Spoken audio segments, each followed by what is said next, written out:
Hey, what's up, guys? Welcome back to Guys That Magic. This is Hunter and Steven coming at you once again. Say what up, Steven. Hello, Steven. We are back. This is a big one. I know this is probably the most popular deck of Tarkir Dragonstorm. And boy, oh boy, we got a spicy one for you. This is Temur Roar, right, Steven? Roar. Roar, indeed. We've got dragons, lots of them. But yeah, that's why you clicked on the video. You guys want to see this $100 upgrade to this deck. But we are running Eshki, Temur's Roar. Instead, if you wanted to see Ureni, that is exclusively on our Patreon. Check the link in the description down below. It's right there, right now, live. Go check it out. But again, Steven, this is Eshki. Talk to me about this commander and what the deck wants to do. Yeah, so Eshki Teamer's Roar. It's green, blue, red for a 2/2 legendary creature, human warrior. It says whenever you cast a creature spell, put a +1/+1 counter on Eshki. If that spell's power is 4 or greater, draw a card. If that spell's power is 6 or greater, Eshki deals damage equal to Eshki's power to each opponent. Love this card. Doesn't say once per turn, doesn't say anything about that. So this command is really fun. It's got card draw in your command zone. It's dealing damage, and you're playing dragons, so you can't really have a bad time. Essentially, this deck just wants to try and cast a lot of 6 power stuff and ramp up and just get the ball going. Yeah, it's one of your favorite playstyles, right? Ramp into big stuff. Ramp into big stuff. This is Timmy with some blue. Good old Timmy with blue. All right. Well, I'm excited to see what you've done with this deck. Let's go ahead and jump into these additions, starting with some creatures first. Yeah, first one I'll talk about is kind of like a secret commander in this deck. It's Animar Soul, the Elements. It is also a green, a blue, and a red for a 1/1 legendary creature elemental. It's got protection from white and from black, so don't touch it with all your instant removal. It also says whenever you cast a creature spell, put a +1/+1 counter on Animar, and then creature spells you cast cost one less to cast for each +1/+1 counter on Animar. This card had to be thrown into this deck. It was my first edition. I love Animar. I've always wanted to build the deck around him, and just in this deck in particular, with us casting a bunch of creatures, this is going to get out of hand, and this might be the one thing you might want to remove. Yeah, you're right. The kind of secret commander of the deck. You want to cast big things, same exact color combination. This lets you cast those big things by making those big things cheaper. So, uh, welcome addition. Yeah, I know it sounds weird. I think I might cast this before I cast Eshki, which is kind of funny. But yeah, we'll move on. We talked about ramp, so I put in probably one of my new favorite ramp pieces that's come out recently. It's Fanatic of Ronus. It's 1 and a green for a 1/4 creature snake druid. You can tap it at a green. It also has Ferocious, where you can tap it to add 4 green. Activate only if you control a creature with power 4 or greater. Spoiler alert: a lot of creatures in this deck 4 or greater.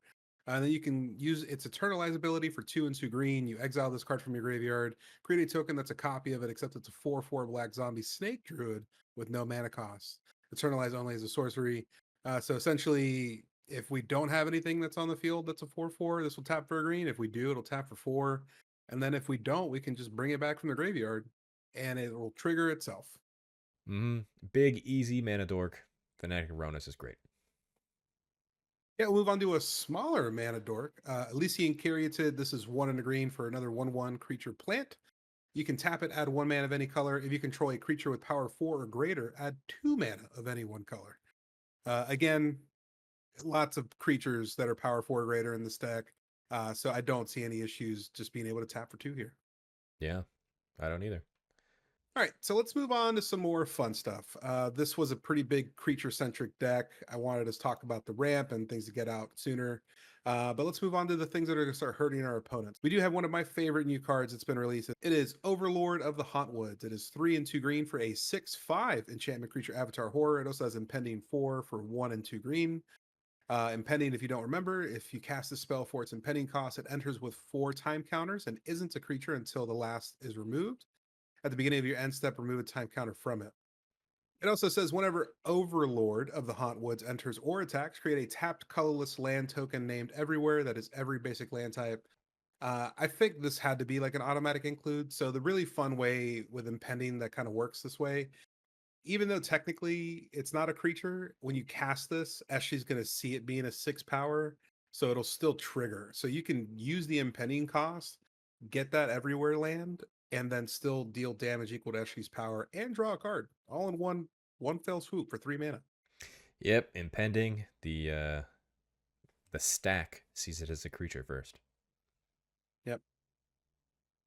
Moving on to another 3 cost 6/6 here. We have Uro, Titan of Nature's Wrath. It is one, a green and a blue. For a 6/6 legendary creature, Elder Giant, when it enters the battlefield, sacrifice it unless it escaped. Whenever Uro enters the battlefield or attacks, you gain 3 life, draw a card, then you may put a land card from your hand onto the battlefield. Its escape cost is 2 green, 2 blue, and you also have to exile 5 other cards from your graveyard. Again, trying to help us ramp by being able to drop those lands. Card draw wins you games no matter what.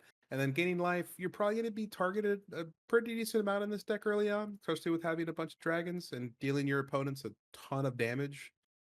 So yeah, I love Uro in this deck. Yeah, 3 mana. Go ahead and put a counter on something, draw a card, and then deal a bunch of damage. Pretty Mm-hmm. good. Yeah, really, really good. But obviously, you came for the big stuff. You came for the Timmy. I'm gonna give you the Timmy. So let's move on to these next 4. We do have Cavern Horde Dragon. This is 7 and 2 red for a 6/6 creature dragon. This spell costs X less to cast, where X is the greatest number of artifacts an opponent controls. It also has flying, trample, and haste. And if those weren't enough words, we'll move on to the other paragraph. It says whenever Cavern Horde Dragon deals combat damage to a player, you create a treasure token for each artifact that player controls. So, fun part, we get to cast this cheaper because of our opponent's artifacts, and then we get to swing with it and make treasures because of our opponent's artifacts. Uh, Fantastic. This will usually come down much cheaper than the 9 mana it costs, and it also triggers Eshki, which is fantastic. Yeah, I like it. Good include. Kodama of the East Tree is going to be kind of an odd include. It is 4 and 2 green for a 6/6 legendary creature spirit. It has reach, and then whenever another permanent you control enters, if it wasn't put onto the battlefield with this ability, you may put a permanent card with equal or lesser mana value from your hand onto the battlefield. It also has partner. We're not going to worry about that. With that being said, obviously you want the Eshki triggers, and I get that, but Kodama is super flexible because when you are casting these things, you can just dump another huge creature on the battlefield that's going to help you with your opponent's board states. Uh, and I just like going wide, and Kodama helps with that, and then also with lands too. So if you have 2 lands, pop, pop, there you go. And of course, you can't add the big monkey Kogla, the Titan Ape, 3 and 3 green for a 7/6 legendary creature ape.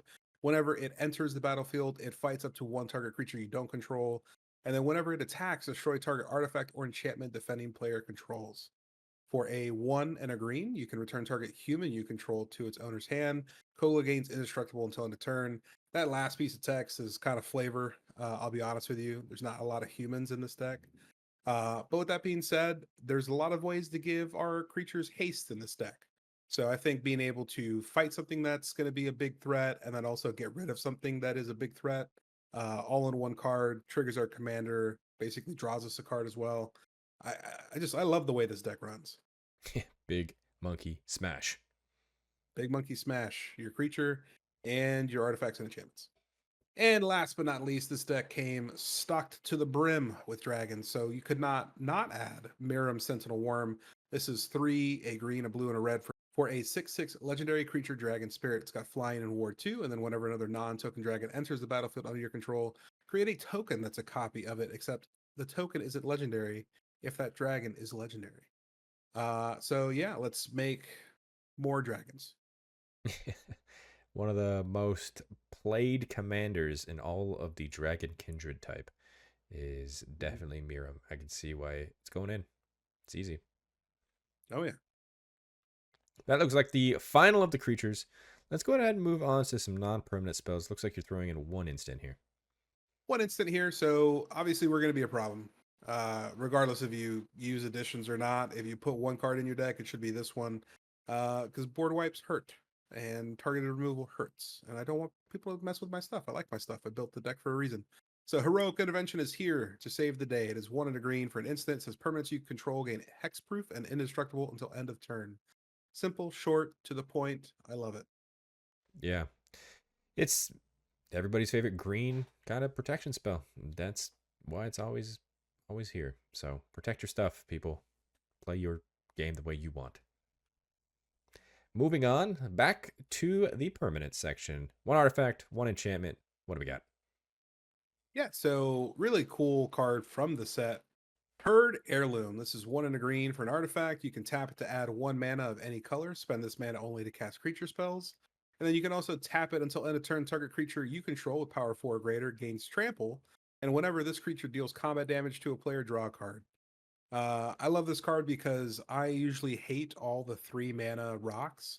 So this going into the deck that is creature centric is fantastic. So just being able to use that to tap for a color is great. And then also, again, we're big smashy stompy face. Yep. So being able to give our creatures trample is going to be great. Yeah. So good. This when this card was first spoiled, I knew immediately like this had to go in this deck because it cares about those creatures, like you said.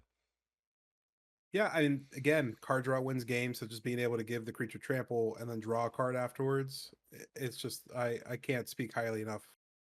Moving on to Up the Beanstalk, it is one in a green for an enchantment. It says when Up the Beanstalk enters the battlefield, and whenever you cast a spell of mana value 5 or greater, draw a card. I give spoiler alerts a lot. There's a lot of 5 mana and above in this deck, so be ready to draw cards. Mm-hmm. I mean, this is a powerhouse in standard. It's a powerhouse pretty much anywhere I see it. Yep, it's gonna be a powerhouse in this deck. And finally, Steven, I do see you've touched the mana base just a bit. What are we throwing in here as far as the lands go? Yep, so I threw in 2 of the Verges. So obviously our deck kind of runs, even though it is 3 color, it runs a specific color pie. So I wanted to go ahead and just kind of help out a little bit. So River Pyre Verge and Thornspire Verge. River Pyre taps for a red, and then if you control a island or mountain, it could also tap for a blue. Thornspire Verge taps for a red, and then if you control a mountain or forest, it'll tap for a green. And then I also added Spire Garden because I always love thanking my opponents for being there. And hopefully by the time I draw this, I kind of this sounds weird, but I hope I only have one opponent. You might, based on this deck, man. It goes big, smash, Mm-hmm. fast. But that looks like it for your additions. Is that correct? That is it. Alrighty. Well, let's go on to the part that people might get upset about. It's the time that we have to remove cards to make room for all those awesome additions. It's the cuts. So we will start with the creatures. Steven, what are you taking out? Yeah, so obviously we added cards, we got cut stuff. It's never fun, but here we are. We're gonna do it. I'm gonna do it right now. So first up, Dragon Master Outcast. This is 1 red for a 1/1 creature human shaman. Basically, at the beginning of your upkeep, you got 6 more lands. You're making a 5/5 dragon. I know what you're saying. This comes down early. Uh, I don't really ever think this card adds a lot of value. If anything, it eats removal. I usually always have this first turn. So I feel like I've never gotten the 5/5 dragon out of this card. So for me, it was a pretty easy cut. Harbinger of the Hunt is up next. 3, a green and a red for a 5/3 creature dragon. It's got flying, and you can pay 3 mana, including a red. This creature deals 1 damage to each creature without flying, and you can pay 2 and a green. This creature deals 1 damage to each other creature without or with flying. This card is just kind of rough. Essentially, with Eshki, this will only trigger the first effect. So you'll basically just put a counter on it and draw a card. You won't really do any of the damage with Eshki because this doesn't have the 6 power. But also, it's a lot of mana to do stuff. 5 mana to cast it, and then you got to pay an additional 3 to do 1 damage, and then you got to pay 3 to do damage to something else. I just didn't really find this card that good in this deck. Definitely a precon card for sure. Definitely, it's mana intensive for sure. Very. Next up is Nesting Dragon, 3 and 2 red for a 5/4 creature dragon. It's got flying and landfall, which is fun in this deck. I won't lie. But whenever a land you control enters, create a 0/2 red dragon egg creature token with Defender. And when this token dies, create a 2/2 red dragon creature token with flying. And you can pay a red. This token gets +1/+0 until end of turn. We had a lot of fun stuff. And really, the theme of the cards I removed, and you'll kind of see as we go on, if it costs more than 4, and it doesn't have 6 power, it's probably gone if it doesn't have a really good effect. This precon did come with some really fun new cards and then some reprints that were really good too. And this one just didn't really make the cut. We also have Skargan Hellkite. This is 3 and 2 red for a 4/4 creature dragon. It's got Riot, so it can enter with your choice of a +1/+1 or haste. It's got flying, and then you can also pay 3 and a red. This creature deals 2 damage divided as you choose among 1 or 2 targets. Activate only if this creature has a +1/+1 counter on it. This card's cool. I just don't like the inflexibility here. It kind of really wants that +1/+1 counter, but I also want it to come down with haste so I can start swinging. Uh, for that reason, again, it's also 5 mana. It'll trigger a commander to draw, put a +1/+1, but it doesn't do the damage. And that's kind of why I went away with it. Totally makes sense. These dragons, they're just not making the cut because they're not that great. I do see some other dragons. Yep, so I got rid of 3 more creatures. They're all dragons. So Stormbreath Dragon is 3 and 2 red for a 4/4 creature dragon. It's got flying, haste, protection from white. You can also pay 5 and 2 red, monstrosity 3. If this creature is not monstrous, put 3+1/+1 counters on it. It becomes monstrous. And then when it does, it deals damage to each opponent equal to the number of cards in that player's hand. Uh, if our opponents are drawing a ton of cards like we are in this deck, I don't really find this that intensive, especially because you do have to invest 7 mana to do that. So I feel like for 7 mana, we can just cast a 7 mana spell or even a 6 mana spell and then just do damage to our opponents with the creature that's going to come in and probably trigger Eshki. I do like the protection from white, but that's pretty much where that card kind of ended for my love. Yeah, this is a hefty card to deal maybe not even damage to a player that maybe has 0 cards in his hand because at the rate that you're running 5 mana into 7 mana, who knows? Someone could have played all their 1 drops and had 0 cards in hand, so they take no damage. Yeah, and I think the biggest thing, and Riley says this a lot. If you're spending that much mana, you should be winning the game. And spending 12 mana to just cast a creature and then maybe deal 4 or 5 damage, it just doesn't make sense to me at all. Mm-hmm. Moving on to Storm Shriek Feral. This is 4 and a red for a 3/3. It's a creature dragon. It's got a omen. So I got rid of an omen card. I know, boo me. But for flush out 1 and a red, it's a sorcery speed. Discard a card if you do draw 2 cards, and then also when you cast this creature, it's a flying haste creature with you can pay 1 and a red. This creature gets +1/+0 until end of turn. There's so much card draw in this deck, just with your commander and other outlets, that I didn't need this. This is 5 mana essentially for a 3/3 flying haste. And it does absolutely nothing except put a +1/+1 counter on my commander, and it doesn't even draw us a card. So, I mean, kind of really bad. And the last creature I got rid of is Varric's Bladewing. This is 2 and 2 red for a 4/4. It also has Kicker of 3. If you don't know what Kicker is, you may pay an additional 3 as you cast this spell. It has flying, and then when it enters, if you did kick it, create Karox Bladewing, a legendary 4/4 red dragon creature token with flying. So this is cool. You can pay 4 mana and get a 4/4, or you can pay 7 mana and get 2 4/4s. I don't know. I mean, it's kind of cool. I like that it kind of comes in with 2 creatures if you do pay all that mana. But again, it's really not triggering our commander too much to deal the damage. And that's kind of where I wanted to go with the stack. Yeah, I get why you're cutting these dragons as well. I mean, they're just not doing cool enough stuff like the additions that you added. So Mm-hmm. they're just they're on the chopping block. Speaking of being on the chopping block, let's move back over to some cards not in the creature department. Looks like you got 2 sorceries and an instant. Yeah, so Become the Avalanche is the first sorcery you mentioned. It is 4 and 2 green. Draw a card for each creature you control with power 4 or greater. Then creatures you control get +X/+X until end of turn, where X is the number of cards in your hand. So this is a pretty big finisher. This was kind of tough for me to remove from the deck, but I'll be honest with you. After goldfishing and playing this deck, like on Spell Table using Moxfield, I didn't really find a need for it. You can build such a huge board state and deal so much damage that I didn't really need to invest 6 mana. I mean, yeah, the card draw is nice, but again, there's so much card draw in this deck already that I mean, I didn't really need a Craterhoof sorcery. Not even Crater Hoof. You don't get trample. Yeah. The next sorcery is going to be Migration Path. This is 3 and a green. I know what you're thinking. This is a hefty deck. Why are we getting rid of ramp? This is really slow ramp in my mind. This is 4 mana. It comes into the battlefield tapped. So we're really doing nothing on turn 4 if we're on curve with this card. So I didn't really enjoy it. I kind of wanted to get rid of it. And again, we're drawing so much. I hate bringing this up, and I feel like I'm going to bring it up again soon. But we're drawing so much in this deck that it just doesn't make sense. I'm going to draw into the lands. I don't really need this kind of ramp where I'm just basically almost wasting an entire turn. And speaking of card draw, Draconic Lore is up next for the cut. This is 5 and a blue.